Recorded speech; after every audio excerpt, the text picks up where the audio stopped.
3 jours après m'avoir dit que j'étais une déception qui ne deviendrait jamais rien, ma mère a publié en ligne un message sur son fils parfait qui obtenait son diplôme avec mention « Ce n'était pas moi ».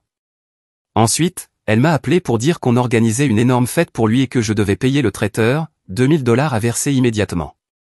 Quand j'ai demandé pourquoi je paierais pour ça, elle a crié parce que je leur devais pour le simple fait d'exister. J'ai juste ri et dit que je ne leur devais rien, qu'ils devraient être contents que je sois resté aussi longtemps. Cette nuit-là, j'ai fait quelque chose que j'avais juré de ne jamais faire. Maintenant ils paniquent, ils font exploser mon téléphone de messages. Maman pleure, elle n'arrive plus à respirer. Ils refusent de monter sur scène sans moi. Reviens, on fera tout ce que tu veux, d'accord? Alors voilà, c'est surtout moi qui ai besoin d'évacuer. Mais si tu as déjà eu des parents qui oublient littéralement que tu existes, sauf quand ils veulent quelque chose, peut-être que tu comprendras. Je ne cherche pas de conseils en thérapie, c'est juste pour dire. J'ai remarqué quelque chose d'étrange il y a quelques jours, juste après le début de la saison des remises de diplômes. Ma mère est du genre à tout poster sur Facebook comme si c'était son boulot à plein temps. Mais cette fois, elle a mis le paquet. Il y avait une photo de mon frère Wesley, en toge et chapeau, avec un énorme post disant à quel point elle était fière, comment son fils parfait obtenait son diplôme avec mention, et à quel point elle ne pouvait pas être plus heureuse en tant que mère. Le tout en public bien sûr, comme si elle voulait que tout le monde le voie. Évidemment, je ne suis dans aucune photo. Pas une mention de moi ni de ma propre remise de diplôme le mois dernier. Pas de tag, même pas un félicitations à mes 2 garçons, rien. Mais c'est toujours comme ça. Ce qui me frappe, c'est que ce n'est même pas comme si Wesley était un génie ou quelque chose comme ça. Il est juste bruyant, il a toujours besoin d'être le centre de tout, et maman adore ça. J'ai toujours été celui qui garde la tête baissée, qui essaie de ne pas faire de vagues pour pouvoir économiser et partir. Mais elle a quelque chose avec lui, ça a toujours été comme ça. Je suppose que c'est parce qu'il ressemble plus à sa famille à elle, et qu'il a toujours été ce gamin qui dit ce qu'elle veut entendre. Tu vois le genre. Elle a besoin qu'il joue le rôle de l'enfant en or pour pouvoir se pavaner, et moi je suis juste là, je suppose. Bref, je vois ce post et franchement, ça m'agace. Mais bon, ce n'est pas nouveau. Je n'utilise même pas vraiment Facebook, mais ma cousine Angela m'envoie une capture d'écran en mode c'est quoi ce délire, et je me contente de rire. Je me suis dit que ça allait passer. Mais littéralement 3 jours plus tard, je suis dans la cuisine, et maman débarque avec un air de patronne sur le point de virer un employé. Elle commence avec son discours habituel, pourquoi je ne peux pas être plus comme Wesley, je suis paresseux, égoïste, elle est déçue, tout ça. Je la laisse parler. Je n'écoute même plus à ce stade. Je fais défiler mon téléphone en silence pour ne pas dire un truc qui la rendrait encore plus furieuse. J'aurais dû voir venir la suite, mais franchement j'étais juste fatigué. Elle finit son monologue, et alors que je m'apprête à partir, elle bloque la porte et me dit qu'on organise une énorme fête pour le diplôme de Wesley, qu'ils veulent que ce soit spécial, et que je dois payer le traiteur.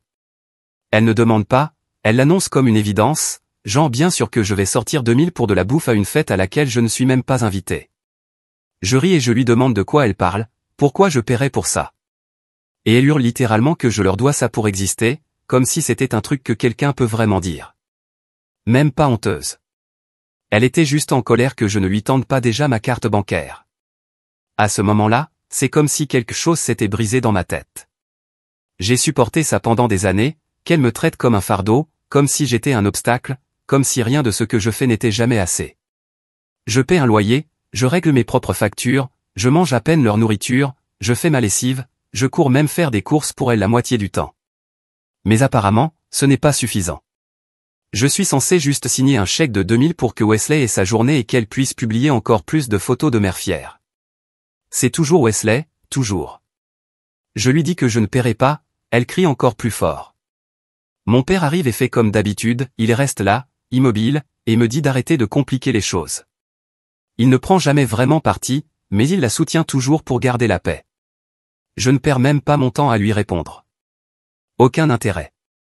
Wesley n'était même pas là, sûrement dehors avec des amis ou planqué dans sa chambre à jouer à des jeux en faisant semblant de ne rien entendre. C'est son truc. Il agit comme s'il était au-dessus de tout ça, mais c'est le premier à courir vers maman quand il a besoin d'argent ou de quelqu'un pour se battre à sa place. Puis elle s'approche de moi, elle me pousse. Ouais, ça c'est nouveau. Elle n'avait jamais été physique avant, mais là, on dirait qu'elle voulait vraiment faire passer son message. Je recule, elle essaie de me bloquer encore, alors je l'évite et je sors. Elle claque la porte derrière moi, je l'entends toujours crier, mais c'est fini pour moi. Je vais dans le garage juste pour souffler un peu. J'étais tellement en colère que je n'arrivais même plus à penser.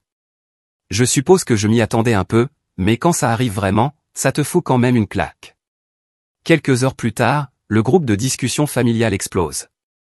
Apparemment, maman a déjà dit à tout le monde que j'ai refusé d'aider pour la fête de Wesley et combien elle est blessée. Ma tante m'envoie quelques messages pour demander ce qui s'est passé. Je ne réponds pas, pas la peine. Je sais comment ça finit, si je dis quoi que ce soit, tout est déformé et je deviens encore une fois le méchant. Toujours.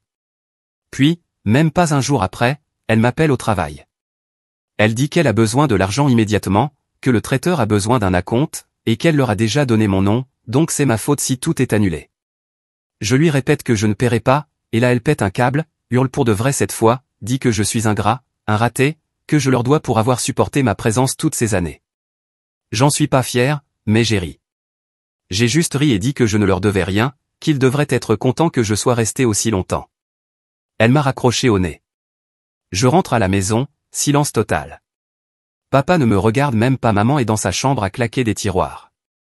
Je l'entends au téléphone, probablement en train de raconter à ses amis quel monstre je suis. Wesley finit par rentrer, ne dit pas un mot. Il me lance juste ce regard, comme si j'avais ruiné sa vie. Il tient ça d'elle, ce truc de tout gâcher. Je m'en fiche maintenant. Je ne paierai pas pour sa fête. Je ne paierai plus rien. Je n'irai même pas, je sais qu'elle pense pouvoir me faire culpabiliser jusqu'à ce que je cède, mais franchement, j'en ai fini. J'en ai assez d'être le plan de secours. Je ne leur dois rien, pas après tout ça. Le plus drôle, c'est que j'avais mis un peu d'argent de côté pour autre chose, mais maintenant, elle ne verra pas un centime. Elle n'aura qu'à expliquer pourquoi il n'y a pas de nourriture à la fête de son fils parfait.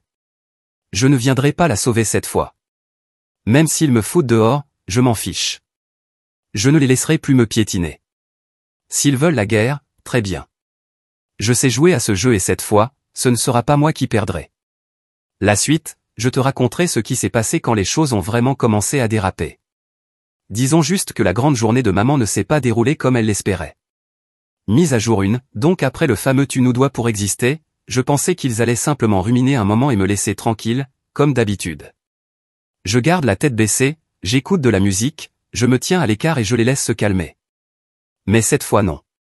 Maman avait ce regard, comme si elle allait faire de ça toute son identité.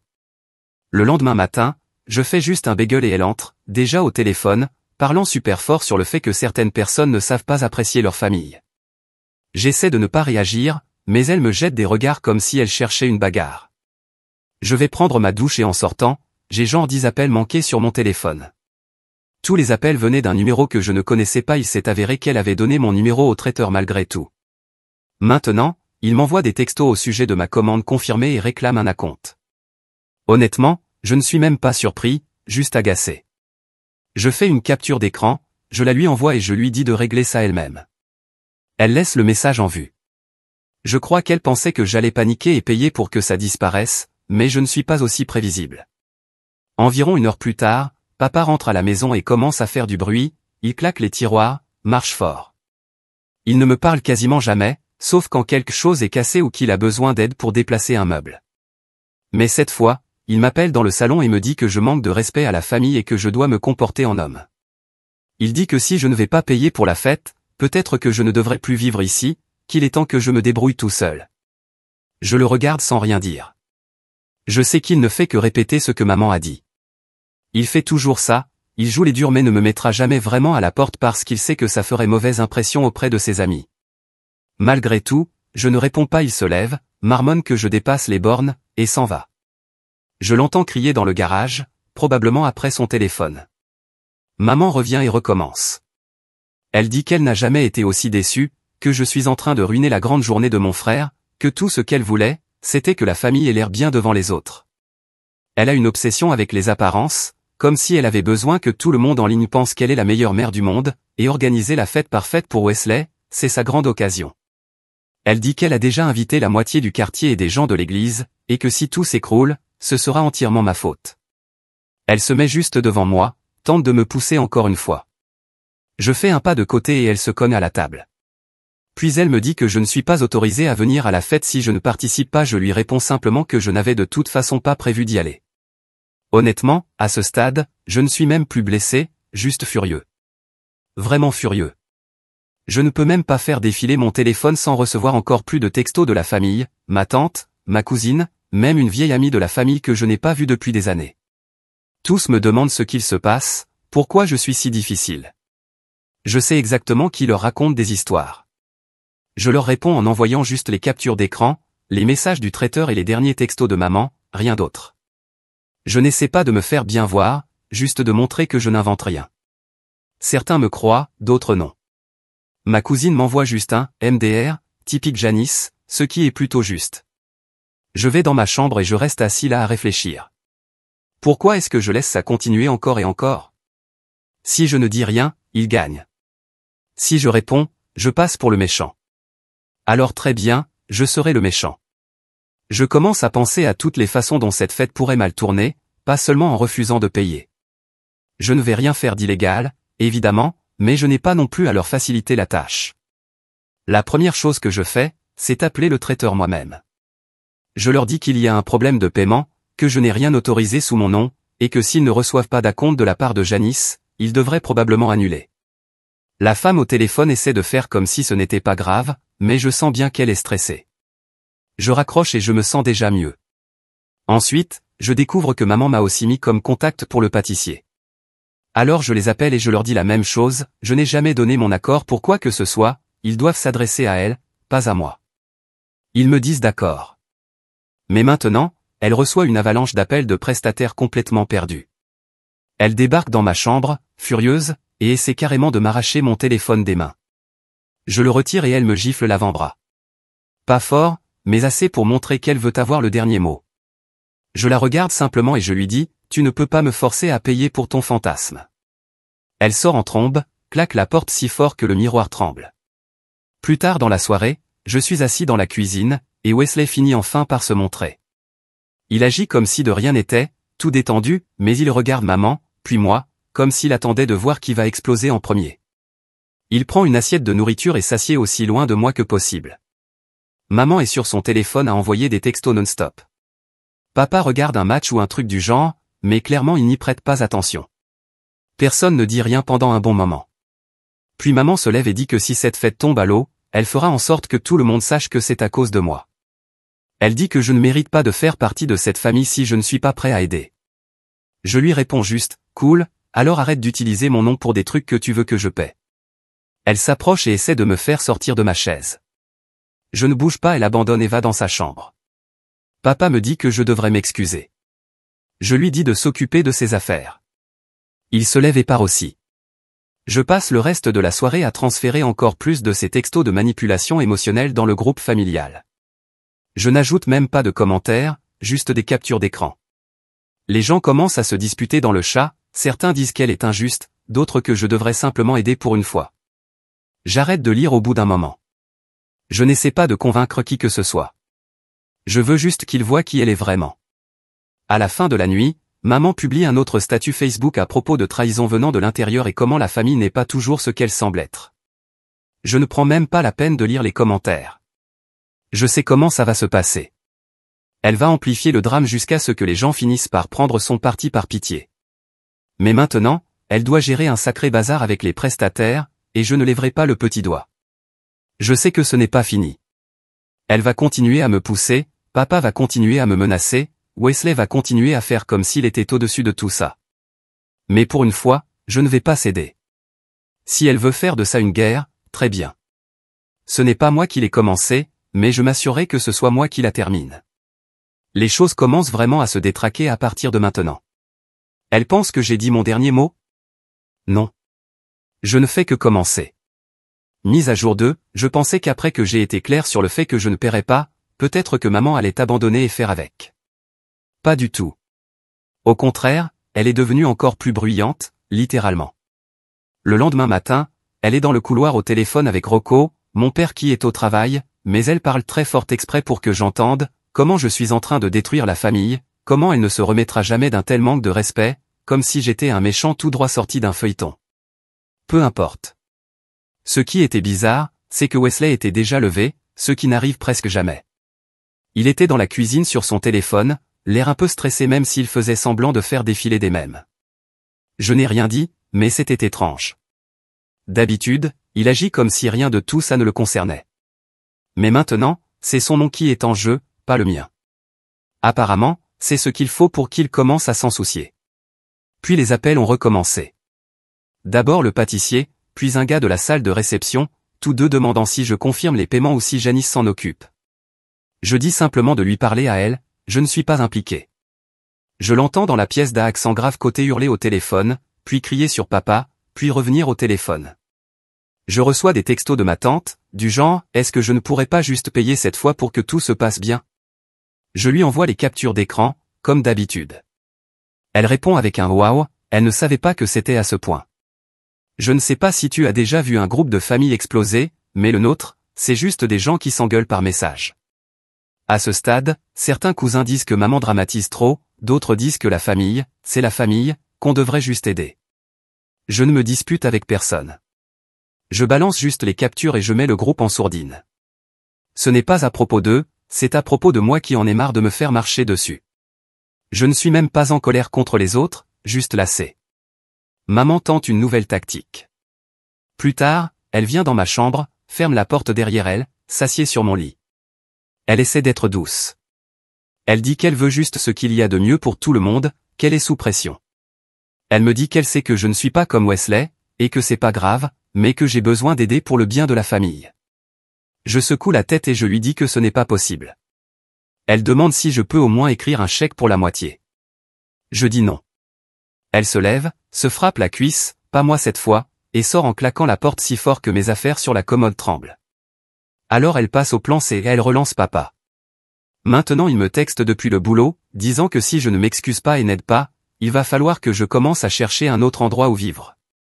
Je réponds, très bien, peut-être que je vais le faire.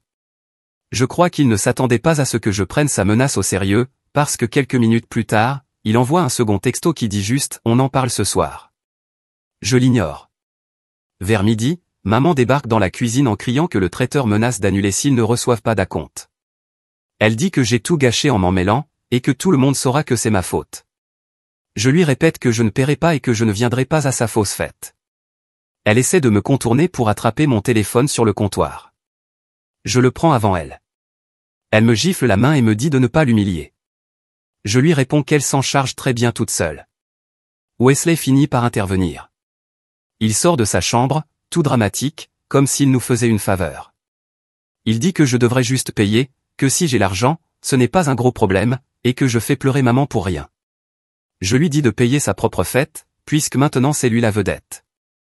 Il me pousse, pas violemment, mais juste pour montrer qu'il veut imposer son point de vue.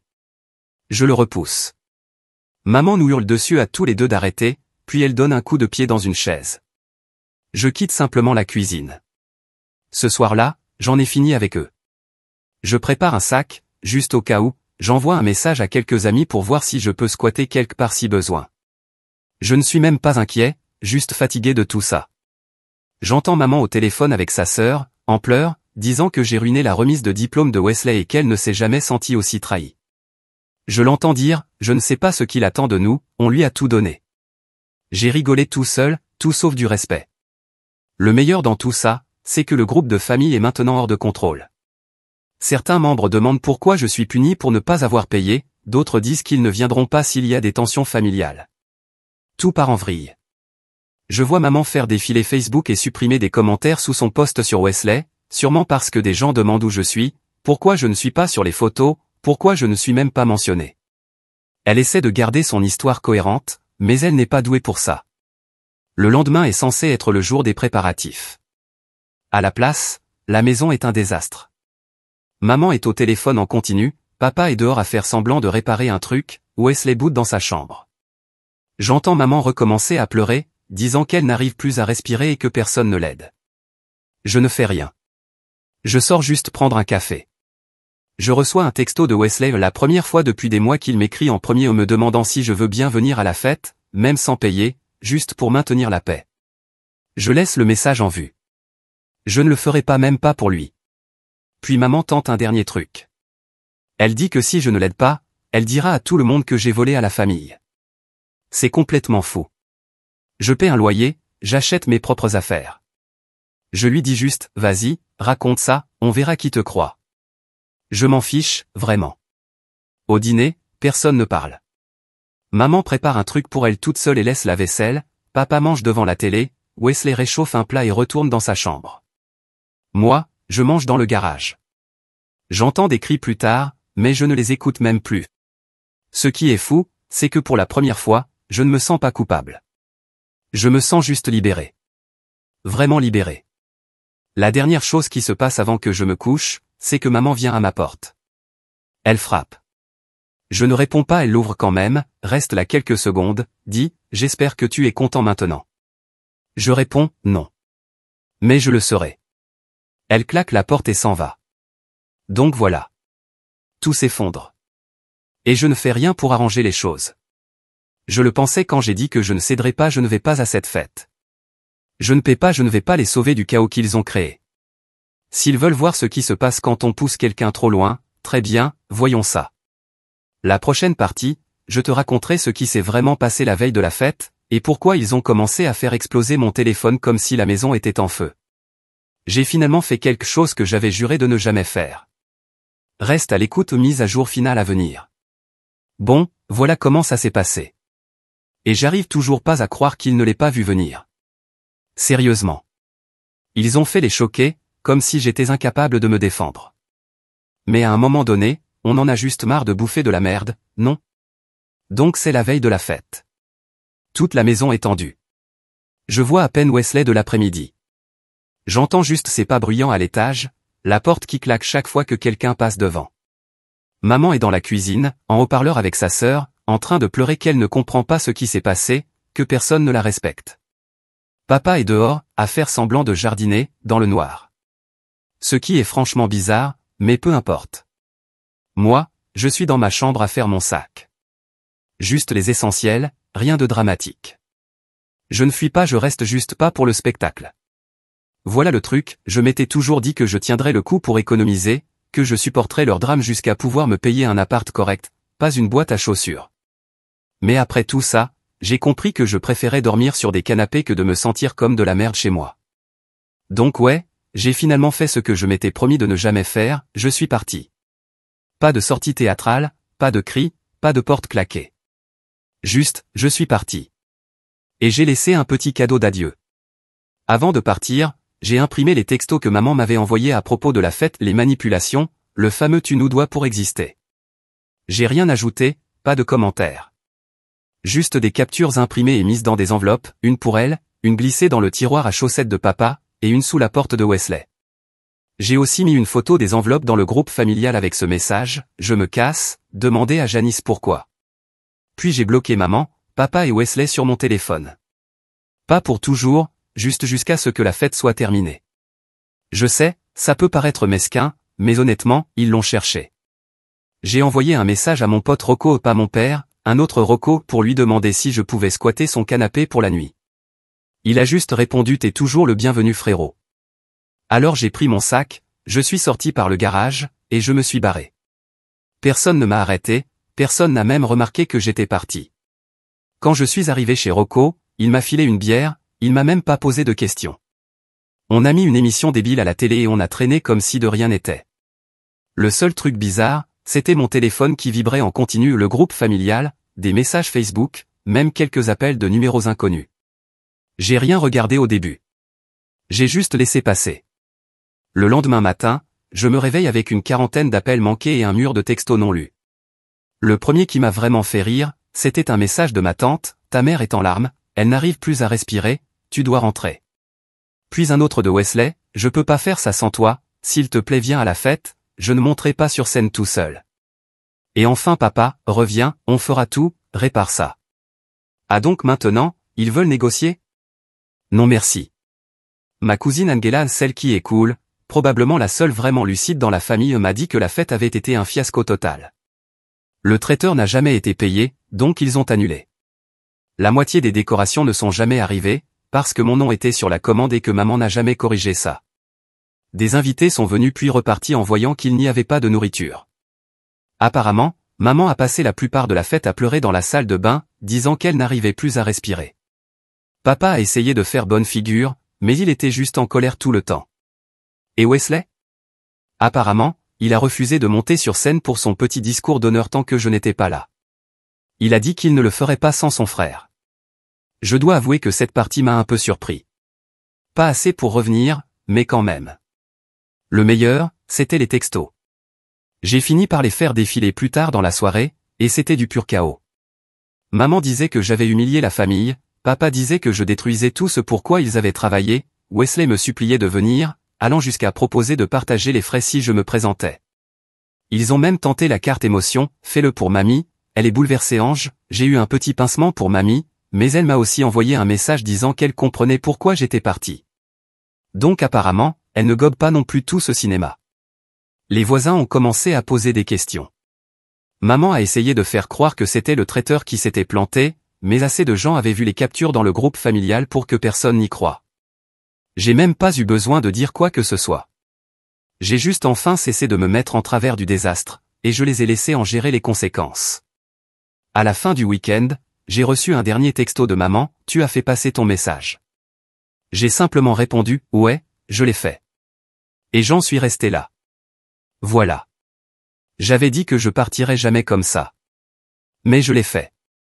Et je leur ai enfin fait ressentir ce que ça fait de perdre la seule personne qui venait toujours les sauver. Je suis toujours chez Rocco pour l'instant, en train de chercher un nouvel appart, mais franchement, je ne regrette rien. Ça fait mal à dire, mais parfois, la famille n'est ta famille que sur le papier. J'ai d'autres gens dans ma vie qui me traitent avec respect, vraiment. S'ils veulent que je revienne, ce sera selon mes conditions. Pas les leurs. Et ça ne changera pas. Merci d'avoir lu tout ça, vraiment. Si toi aussi tu vis ce genre de truc, sache juste que tu n'as pas à l'endurer pour toujours. Vraiment pas.